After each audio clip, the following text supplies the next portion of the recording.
نحمدہ ونصلی ونسلم علی رسولہ الکریم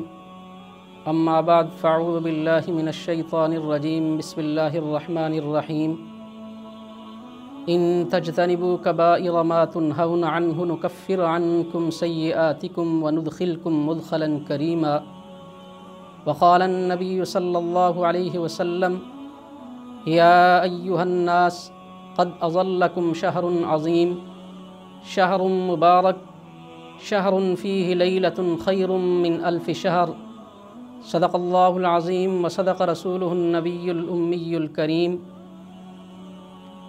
رمضان المبارک کا مقدس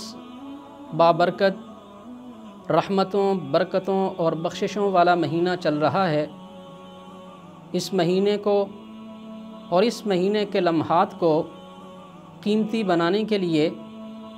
النصیحہ فاؤنڈیشن فیصل آباد کے زیر انتظام 7 روزہ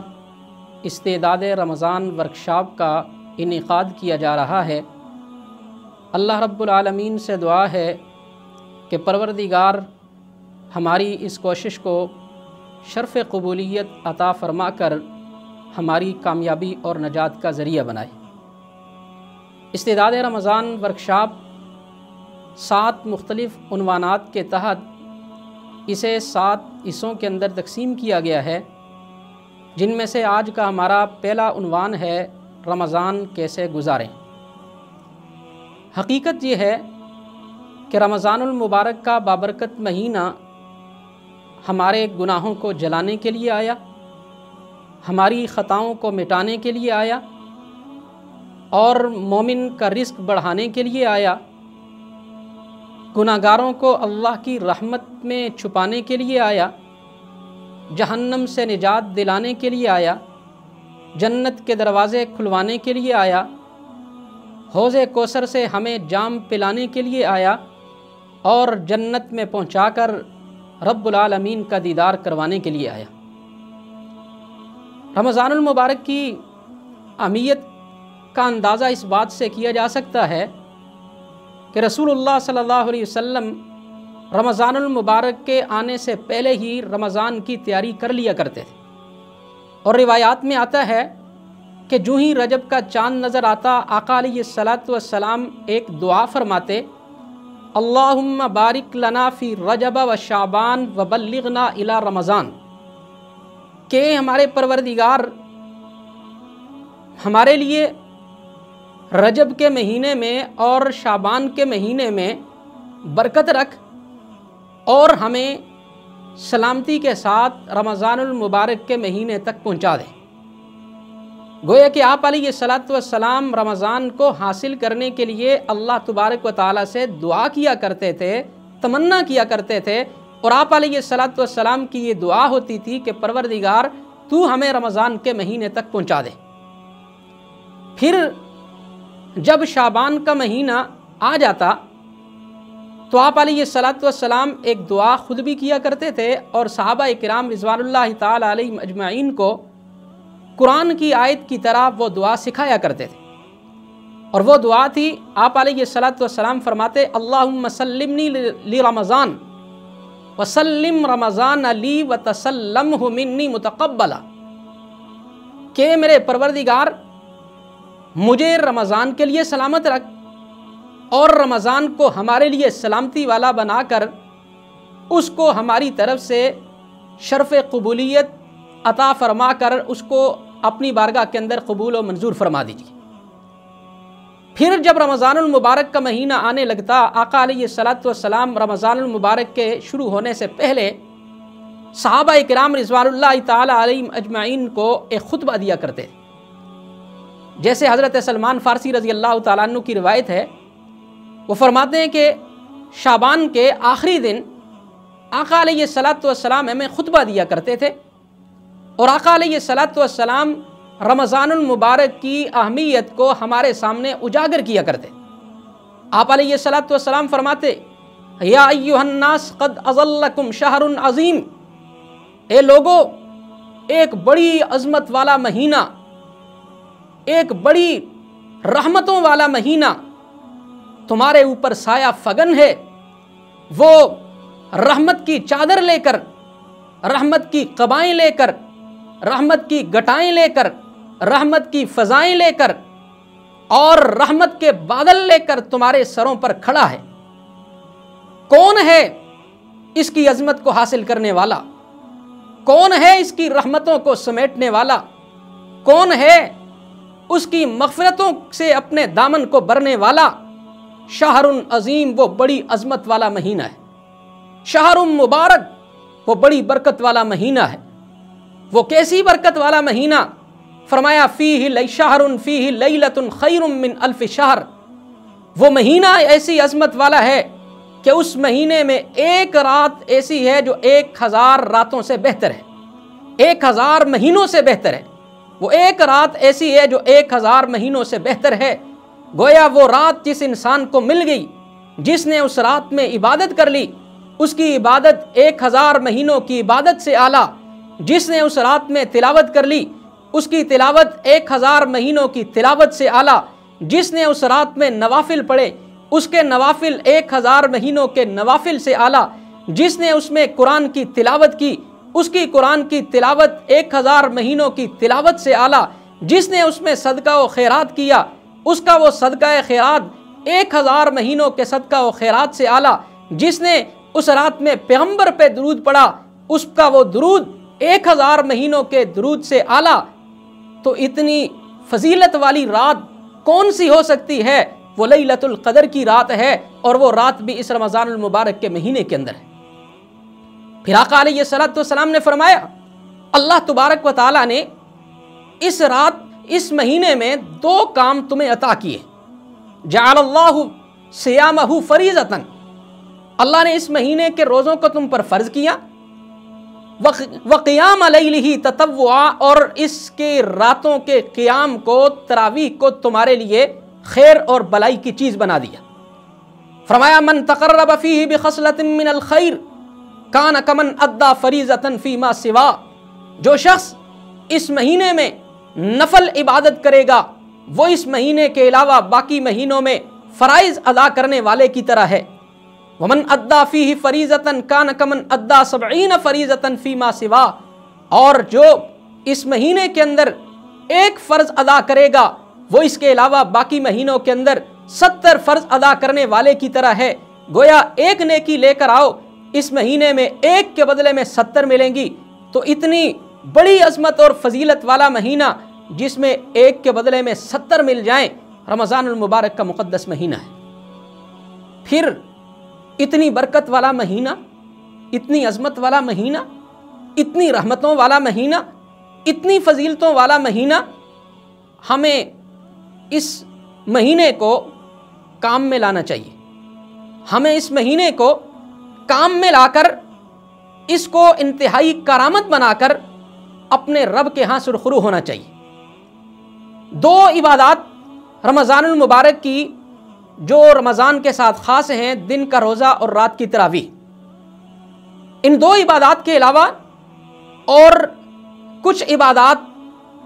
حاضر خدمت ہیں کہ جن کے ذریعے انسان رمضان کے اس بابرکت مہینے کو اور ان لمحات کو بہت زیادہ قیمتی بنا سکتا ہے۔ ان میں سے سب سے پہلی چیز ہے کثرت ذکر۔ یوں تو اللہ تبارک و تعالیٰ نے قرآن کریم میں ارشاد فرمایا، یا ایھا الذین آمنوا اذکروا اللہ ذکرا کثیرا، کہ ایمان والو اللہ کا ذکر کثرت سے کیا کرو۔ خاص طور پہ رمضان المبارک کے مہینے میں اللہ تبارک و تعالیٰ کا ذکر کثرت سے کرنا چاہیے۔ اب کون سا ذکر ہم نے کرنا ہے؟ اس میں چند اذکار یہاں پر ذکر کیے جاتے ہیں۔ سب سے پہلی چیز آپ علیہ الصلوۃ والسلام نے فرمایا، استکثروا فیہ من 4 خصال، رمضان کے مہینے میں 4 کام کثرت سے کیا کرو۔ فرمایا ان میں سے 2 کام وہ ہیں ترضون بہما ربکم، جن 2 کاموں کے ذریعے تم اپنے رب کو راضی کر سکتے ہو۔ پہلا کام فرمایا شہادت اللہ الہ الا اللہ، لا الہ الا اللہ کثرت سے پڑھا کرو۔ لا الہ الا اللہ کثرت سے پڑھنا کیوں؟ اس لیے کہ آپ علیہ الصلوۃ والسلام نے فرمایا افضل الذکر لا الہ الا اللہ تمام ذکروں میں سے سب سے زیادہ فضیلت والا ذکر وہ لا الہ الا اللہ ہے، اور یہی وہ ذکر ہے جو اللہ تبارک و تعالیٰ نے آدم علیہ السلام سے لے کر محمد الرسول اللہ صلی اللہ علیہ وسلم تک تمام انبیاء علیہ السلام کو دیا۔ حضرت موسیٰ علیہ السلام نے اللہ تبارک و تعالیٰ سے درخواست کی، پروردگار میں کلیم اللہ ہوں، میں آپ کا کلیم ہوں، میں چاہتا ہوں آپ مجھے کوئی ایسے کلمات عطا فرما دیجئے جو صرف میرے ساتھ خاص ہوں۔ اللہ نے فرمایا موسیٰ پڑھو لا الہ الا اللہ۔ موسیٰ علیہ السلام عرض کرنے لگے پروردگار یہ تو سارے نبی پڑھتے ہیں، یہ تو سارے لوگ پڑھتے ہیں، میں چاہتا ہوں کوئی ایسا کلمہ ہو جو صرف اور صرف میرے ساتھ خاص ہو۔ تو اللہ تبارک و تعالیٰ نے فرمایا اے موسیٰ تجھے کیا معلوم، لو ان السماوات السبع وعامرہن غیری، اگر ساتوں کے ساتوں آسمان اور آسمانوں کی ساری مخلوق میرے سوا، والارضین السبع، اور ساتوں کی ساتوں زمینیں ایک پلڑے کے اندر رکھ دی جائیں اور دوسرے پلڑے کے اندر لا الہ الا اللہ کو رکھ دیا جائے، لمالت بہن لا الہ الا اللہ، تو لا الہ الا اللہ والا پلڑا باری ہوگا۔ تو یہ اتنا عظمت والا کلمہ ہے، کثرت کے ساتھ ہم لا الہ الا اللہ پڑھ کر اپنے رب کو راضی کر سکتے ہیں۔ ایک روایت میں رسول اللہ صلی اللہ علیہ وسلم نے فرمایا جو انسان ہر روز 100 مرتبہ لا الہ الا اللہ پڑھتا ہے، قیامت کے دن اس کا چہرہ 14ویں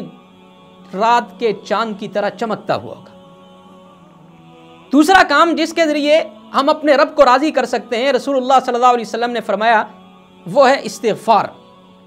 استغفر اللہ ربی من کل ذنب واتوب الیہ، استغفر اللہ ربی من کل ذنب واتوب الیہ، استغفر اللہ ربی من کل ذنب واتوب الیہ۔ کثرت کے ساتھ زبان سے بھی استغفار کرتے رہا کریں، اور اپنی دعاؤں کے اندر عاجزی اور انکساری سے اللہ تبارک و تعالیٰ سے اپنے گناہوں کی معافی بھی مانگتے رہا کریں اور توبہ بھی کرتے رہا کریں۔ یہ 2 کام وہ تھے آپ صلی اللہ علیہ وسلم نے فرمایا کہ جن کے ذریعے تم اپنے رب کو راضی کر سکتے ہو۔ فرمایا 2 کام وہ ہیں جن کے بغیر تمہارا چھٹکارا ہی نہیں ہے، وہ تمہیں کرنے پڑیں گے۔ فرمایا ان میں سے پہلا کام ہے تم اللہ سے جنت کا سوال کیا کرو، اللہ سے جنت کا سوال کیا کرو۔ اللہم انی اسألک رضاک والجنہ، اے اللہ ہم آپ سے آپ کی رضا اور جنت کا سوال کرتے ہیں، اے اللہ ہم آپ سے آپ کی رضا اور جنت کا سوال کرتے ہیں، اے اللہ ہم آپ سے آپ کی رضا اور جنت کا سوال کرتے ہیں۔ ایک روایت میں آپ علیہ السلام نے فرمایا کہ جب انسان اللہ تبارک و تعالیٰ سے 3 مرتبہ جنت کا سوال کرتا ہے تو جنت بھی کہتی ہے اے پروردگار تو اس بندے کو جنت عطا فرما دے۔ دوسرا کام آپ صلی اللہ علیہ وسلم نے فرمایا اس مہینے میں تم جہنم سے پناہ مانگا کرو۔ اللہم انی اعوذ بک من النار، اللہم انی اعوذ بک من النار، اللہم انی اعوذ بک من النار، اے میرے پروردگار میں جہنم سے تیری پناہ چاہتا ہوں، اے میرے پروردگار میں جہنم سے تیری پناہ چاہتا ہوں، اے میرے پروردگار میں جہنم سے تیری پناہ چاہتا ہوں۔ اور روایت میں آتا ہے آپ صلی اللہ علیہ وسلم نے فرمایا کہ جب کوئی بندہ 3 مرتبہ جہنم سے پناہ مانگتا ہے، اللہ تبارک و تعالیٰ سے وہ جہنم سوال کرتی ہے اے پروردگار تو اس بندے کو جہنم سے چھٹکارا عطا فرما۔ تو یہ وہ 4 کام تھے جو آقا علیہ السلام نے فرمایا اس مہینے میں کثرت سے کیا کرو۔ نمبر 1 لا الہ الا اللہ کثرت سے پڑھا کرو، نمبر 2 کثرت سے استغفار کیا کرو، نمبر 3 اللہ سے جنت کا سوال کیا کرو، اور نمبر 4 اللہ کی جہنم سے پناہ طلب کیا کرو۔ اس کے علاوہ ذکر ہے بے حد ثواب والے کلمات ہوتے ہیں، سبحان اللہ و بحمدہ، سبحان اللہ و بحمدہ۔ آپ علیہ السلام نے ارشاد فرمایا کلمتان خفیفتان علی اللسان ثقیلتان فی المیزان حبیبتان الی الرحمن سبحان اللہ و بحمدہ سبحان اللہ العظیم۔ دو کلمے ایسے ہیں جو زبان پر بہت ہلکے ہیں، نامہ اعمال کے ترازو میں بہت باری ہیں اور رحمان کو بہت پسند ہیں، اور وہ دو کلمے ہیں سبحان اللہ و بحمدہ سبحان اللہ العظیم، سبحان اللہ و بحمدہ سبحان اللہ العظیم، سبحان اللہ و بحمدہ سبحان اللہ العظیم۔ ایک روایت میں حضرت ابو ذر رضی اللہ تعالیٰ عنہ، نبی کریم سرکار دو عالم صلی اللہ علیہ وسلم نے ابو ذر رضی اللہ تعالیٰ عنہ سے فرمایا الا اخبرک باحب الکلام الی اللہ، اے ابو ذر کیا میں تجھے اللہ کا سب سے محبوب کلام نہ بتاؤں؟ حضرت ابو ذر رضی اللہ تعالیٰ عنہ عرض کرنے لگے اللہ کے رسول صلی اللہ علیہ وسلم بتا دیجئے اللہ کو سب سے محبوب کلام کون سا ہے؟ فرمایا احب الکلام الی اللہ سبحان اللہ و بحمدہ، اللہ کو سب سے زیادہ محبوب اور سب سے زیادہ پسندیدہ کلام سبحان اللہ و بحمدہ ہے۔ اور ایک روایت میں آپ علیہ الصلوۃ والسلام نے فرمایا کہ جو انسان ہر روز 100 مرتبہ سبحان اللہ و بحمدہ پڑھتا ہے تو اللہ تبارک و تعالیٰ اس کے سارے گناہوں کو مٹا دیتے ہیں، چاہے وہ سمندر کی جاگ کے برابر ہی کیوں نہ ہو۔ اس لیے ہمیں چاہیے کثرت کے ساتھ یہ پڑھتے رہا کریں سبحان اللہ و بحمدہ سبحان اللہ العظیم، سبحان اللہ و بحمدہ سبحان اللہ العظیم۔ اس کے ساتھ ہی درود و سلام کثرت کے ساتھ ہمیں پڑھنا چاہیے، چونکہ قرآن کریم میں بھی اللہ تبارک و تعالیٰ نے ارشاد فرمایا ان اللہ و ملائکتہ یصلون علی النبی یا ایھا الذین آمنوا صلوا علیہ وسلموا تسلیما، کہ اللہ اور اللہ کے فرشتے پیغمبر علیہ الصلوۃ والسلام پر درود بھیجتے ہیں، اے ایمان والو تم بھی نبی صلی اللہ علیہ وسلم پر درود بھی بھیجا کرو، سلام بھی بھیجا کرو۔ اور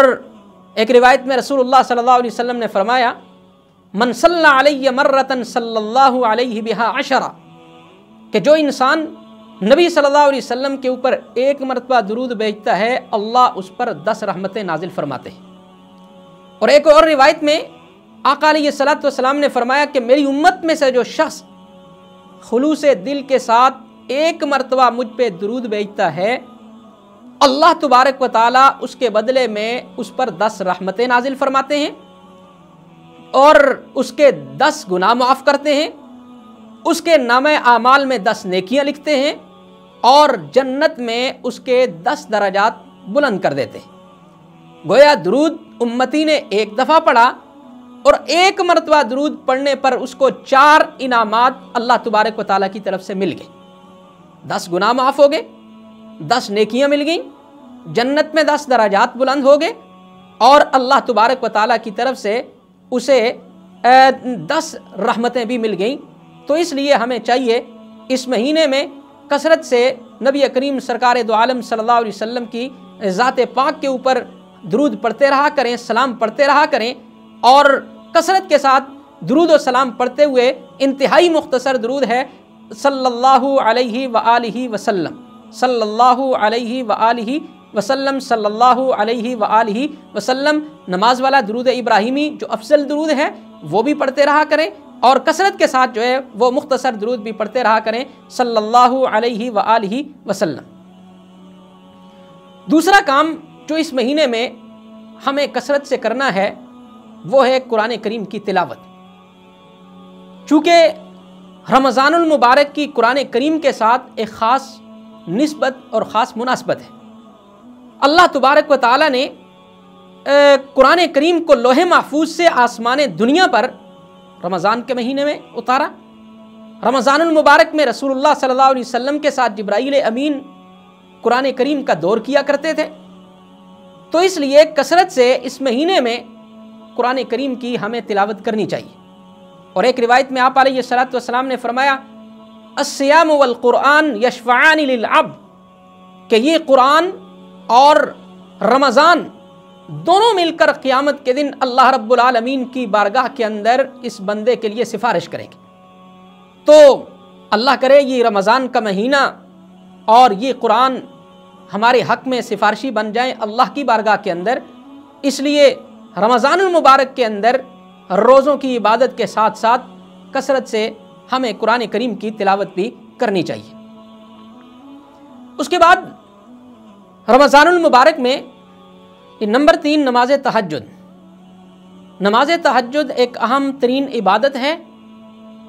اور کچھ خوش نصیب انسان وہ ہیں جنہیں اللہ تبارک و تعالیٰ نے مسلسل نماز تہجد کی توفیق عطا فرمائی ہے، لیکن اکثر لوگ وہ نماز تہجد کے وقت اٹھنا ان کے لیے مشکل ہے، عام دنوں کے اندر وہ نماز تہجد ادا نہیں کر پاتے، لیکن رمضان المبارک کے اندر ہر روزہ دار انسان جس نے روزہ رکھنا ہے، اس نے سحری کے وقت اٹھنا ہے، سحری کرنی ہے، تو اس کو تہجد کا وقت مل جاتا ہے، تو ہمیں کوشش کرنی چاہیے کچھ دیر پہلے اٹھ جائیں، 5 منٹ 10 منٹ پہلے وضو کر کے اللہ کے حضور سر جھکا کر نماز تہجد ادا کریں، تاکہ تہجد کی فضیلت والی جو عبادت ہے وہ ہمیں بھی نصیب ہو جائے اور ہم اس فضیلت کو بھی حاصل کر سکیں۔ نمبر 4 ہے دعا۔ چونکہ یہ مہینہ ویسے تو عام بھی کثرت سے دعا کرنی چاہیے، اور دعا اللہ تبارک و تعالیٰ سے جب مانگی جاتی ہے تو اللہ تبارک و تعالیٰ بندے کی دعا ضرور قبول فرماتے ہیں، لیکن رمضان المبارک کے اندر 2 اوقات ایسے ہیں قبولیت دعا کے جو ہر روزہ دار کو نصیب ہوتے ہیں، ایک سحری کا وقت اور ایک افطاری کا وقت۔ رسول اللہ صلی اللہ علیہ وسلم نے فرمایا سحری کے وقت بھی چونکہ وہ تہجد کا وقت ہے، اللہ سے ملاقات کا وقت ہے، اس وقت بھی دعا قبول ہوتی ہے، اس وقت بھی دعا کرنی چاہیے، اور افطاری کے وقت جو ہے وہ دعا کی قبولیت کا وقت ہے، اس وقت اللہ تبارک و تعالیٰ سے کی جانے والی دعا ضرور قبول ہوتی ہے، اس لیے ہمیں چاہیے افطاری کے وقت بھی جو ہے وہ دعا کا اہتمام کرنا چاہیے۔ باقی اوقات کے علاوہ 2 ایسے وقت، ایک سحری کا وقت ہے، ایک افطاری کا وقت ہے، ان دونوں وقتوں کے اندر جو ہے وہ دعا کا اہتمام کرنا چاہیے، اپنے لیے، اپنے والدین کے لیے، امت مسلمہ کے لیے، ملک پاکستان کے لیے، پوری امت مسلمہ کے لیے ہمیں جو ہے وہ ان 2 وقتوں کے اندر بالخصوص جو ہے وہ دعا کرنی چاہیے۔ نمبر 5 ہے عبادت مالی۔ اس مہینے میں کیے جانے والا 5واں کام ہے مالی عبادت، اللہ کے راستے میں صدقہ و خیرات کرنا۔ یوں تو صدقہ و خیرات ایک اہم عبادت ہے، اور رسول اللہ صلی اللہ علیہ وسلم نے فرمایا کہ صدقہ اللہ کے غصہ کو ٹھنڈا کرتا ہے، صدقہ بری موت سے بچاتا ہے، صدقہ انسان کو کامیابی کے راستے پر لے کر چلتا ہے۔ صدقہ و خیرات عام دنوں کے اندر بھی بالخصوص رمضان المبارک کے اندر کثرت سے صدقہ و خیرات کرنا چاہیے۔ ایک صحابی نے رسول اللہ صلی اللہ علیہ وسلم سے سوال کیا، یا رسول اللہ صلی اللہ علیہ وسلم ای الصدقۃ افضل، کون سا صدقہ افضل ہے؟ آپ صلی اللہ علیہ وسلم نے فرمایا الصدقۃ فی رمضان، رمضان المبارک کے اندر صدقہ کرنا یہ افضل ترین صدقہ ہے۔ اور خود رسول اللہ صلی اللہ علیہ وسلم کے بارے میں آتا ہے کہ آقا علیہ الصلوۃ والسلام رمضان المبارک کے اندر کثرت سے صدقہ و خیرات کیا کرتے تھے۔ ویسے تو آپ علیہ الصلوۃ والسلام کی عام دنوں کے اندر بھی عادت یہ تھی کہ پیغمبر صلی اللہ علیہ وسلم کے ہاتھ صدقہ و خیرات کے لیے کھلے رہتے تھے، لیکن رمضان المبارک کے مہینے کے اندر صحابہ کرام رضوان اللہ تعالی علیہم اجمعین فرماتے ہیں کان اجود بالخیر، رسول اللہ صلی اللہ علیہ وسلم صدقہ و خیرات میں بہت زیادہ آگے بڑھ جاتے تھے۔ فرمایا تیز آندھی اتنی تیزی سے نہیں چلتی رمضان المبارک میں صدقہ و خیرات میں رسول اللہ صلی اللہ علیہ وسلم کے ہاتھ جتنے تیزی سے چلا کرتے تھے۔ چھٹی چیز ہے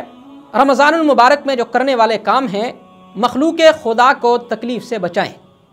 چونکہ رمضان المبارک کا مہینہ نیکی کا مہینہ، تقوی کا مہینہ ہے، تو اس مہینے میں کوشش کرنی چاہیے اپنے آپ کو گناہوں سے بچانے کی، اور انسان یہ تہیہ کر لے کہ یہ پورا مہینہ میں نے اس انداز سے گزارنا ہے کہ میرے ہاتھ سے، میری زبان سے، میری کسی بات سے، میرے کسی قول سے، میرے کسی فعل سے، میرے کسی عمل سے کسی کو تکلیف نہ پہنچے۔ جھوٹ، غیبت، دھوکہ، فراڈ، بددیانتی، کرپشن، یہ جرائم رمضان المبارک کے اندر کم از کم انسان کو یہ کوشش کرنی چاہیے ان سے بچیں، اور مخلوق خدا کو تکلیف سے بچا کر ان کو راحت دیں، کیوں؟ اس لیے کہ جو اللہ کی مخلوق کے اوپر رحم کرتا ہے پھر اللہ تبارک و تعالیٰ بھی اس کے اوپر رحم کرتا ہے۔ 7واں کام ہے صلاۃ التسبیح۔ صلاۃ التسبیح ایک اہم عبادت ہے۔ رسول اللہ صلی اللہ علیہ وسلم نے اپنے چچا حضرت عباس رضی اللہ تعالیٰ عنہ سے فرمایا تھا، اے عباس، اے چچا، کیا میں آپ کو ایک انتہائی قیمتی عمل، انتہائی قیمتی تحفہ آپ کی نظر کر دوں؟ اور پھر آپ علیہ الصلوۃ والسلام نے فرمایا کہ یہ وہ عمل ہے کہ جس عمل کے ذریعے سے اللہ تبارک و تعالیٰ آپ کے اگلے اور پچھلے، نئے اور پرانے، چھوٹے اور بڑے، چھپے ہوئے اور ظاہری، صغیرہ اور کبیرہ، ہر قسم کے گناہوں کو معاف فرما دیں گے، اور وہ عمل ہے صلاۃ التسبیح کا عمل۔ فرمایا عباس چچا، اگر ہو سکے تو ہر روز یہ پڑھ لیا کرو، اور اگر روز نہیں تو ہر جمعہ کو پڑھ لیا کرو، اور اگر ایسا نہیں کر سکتے تو پھر مہینے میں 1 مرتبہ پڑھ لیا کرو، اور اگر ایسا بھی نہیں کر سکتے تو سال میں 1 مرتبہ پڑھ لیا کرو، اور اگر ایسا بھی نہیں کر سکتے تو زندگی میں کم از کم 1 مرتبہ اس کو ضرور پڑھ لیا کرو، اور وہ عمل ہے صلاۃ التسبیح کا عمل۔ رمضان المبارک کے لمحات کو ہم قیمتی بنائیں، اور اگر روز نہیں پڑھ سکتے تو کم از کم رمضان کے جمعہ کے اندر تو، جمعہ کے دن تو صلاۃ التسبیح ہمیں پڑھنی چاہیے، اور بالخصوص رمضان المبارک کے آخری عشرے کی طاق راتوں میں سے ہر رات کے اندر، کیونکہ کیا معلوم کون سی رات شب قدر ہو، کون سی رات لیلۃ القدر ہو۔ ہماری اس رات میں پڑھی ہوئی وہ جو صلاۃ التسبیح ہوگی، اگر ہر طاق رات کے اندر ہم صلاۃ التسبیح پڑھیں گے تو انشاءاللہ ہمیں لیلۃ القدر بھی مل جائے گی، اور جب لیلۃ القدر ملے گی تو وہ ایک رات کی جو صلاۃ التسبیح ہوگی وہ 1000 مہینوں کی راتوں کی صلاۃ التسبیح سے افضل و اعلیٰ ہوگی۔ تو یہ صلاۃ التسبیح، اس کا ہمیں رمضان کے مہینے کے اندر اہتمام کرنا چاہیے۔ اور کچھ لوگ یہ سمجھتے ہیں کہ صلاۃ التسبیح پتہ نہیں کتنی مشکل چیز ہے، پتہ نہیں کیسی نماز ہے۔ کوئی مشکل کام نہیں ہے۔ عام نمازوں کی طرح 4 رکعت نفل، جس طریقے سے 4 رکعت نفل پڑھے جاتے ہیں، 4 رکعت نفل کی نیت کرنی ہے، اور ان 4 رکعت کے اندر 300 مرتبہ سبحان اللہ والحمد للہ ولا الہ الا اللہ واللہ اکبر، تیسرے کلمے کا جو پہلا حصہ ہے سبحان اللہ والحمد للہ ولا الہ الا اللہ واللہ اکبر، اسے 300 مرتبہ پڑھنا ہے 4 رکعتوں کے اندر۔ ہر رکعت کے اندر 75 دفعہ ایسے پڑھا جائے گا۔ اور طریقہ کار اس کا کیا ہوگا؟ پہلی رکعت کے اندر سبحانک اللہم کے بعد قرات سے پہلے 15 مرتبہ پڑھیں سبحان اللہ والحمد للہ ولا الہ الا اللہ واللہ اکبر، پھر اعوذ باللہ پڑھی، بسم اللہ پڑھی، سورہ فاتحہ پڑھی، اس کے بعد سورت پڑھی، پھر رکوع میں جانے سے پہلے 10 مرتبہ پڑھیں گے سبحان اللہ والحمد للہ ولا الہ الا اللہ واللہ اکبر، پھر رکوع میں چلے گئے، اور رکوع کی تسبیح سبحان ربی العظیم 3 مرتبہ پڑھنے کے بعد پھر 10 مرتبہ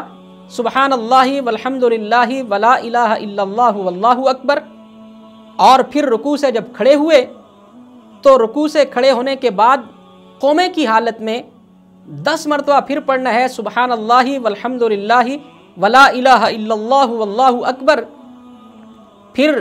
سجدے میں چلے گئے، سجدے کی تسبیح سبحان ربی الاعلی 3 مرتبہ پڑھنے کے بعد